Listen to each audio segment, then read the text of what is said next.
হ্যাঁ, তোমরা কালকে পরীক্ষা দাও নাই? কেউ দিছো না? তোমার নাম কি?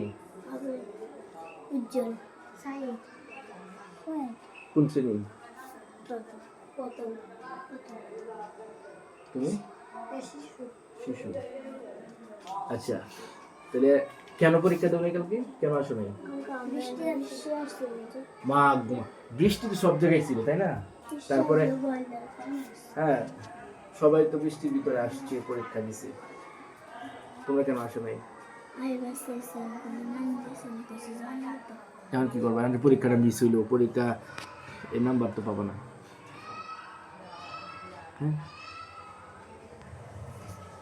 পরীক্ষা মিস করে, বৃষ্টি তো থাকবে, বৃষ্টির মধ্যে সবাই তো পরীক্ষা দিচ্ছে, তাই না? সবাই পরীক্ষা দিচ্ছে। ঠিক আছে, তোমরাও এরকম আর করবা না, ঠিক আছে? বুঝছো? আরো হবে এরকম, মনে থাকবে। আচ্ছা, হুজুরের কাছে বলো গা, আজ অফিসে যোগাযোগ করছি, পরীক্ষা নিতে বলছি, ঠিক আছে? যাও যাও, আর তুমি রাব্বির সাথে যাও, নিয়ে যাও।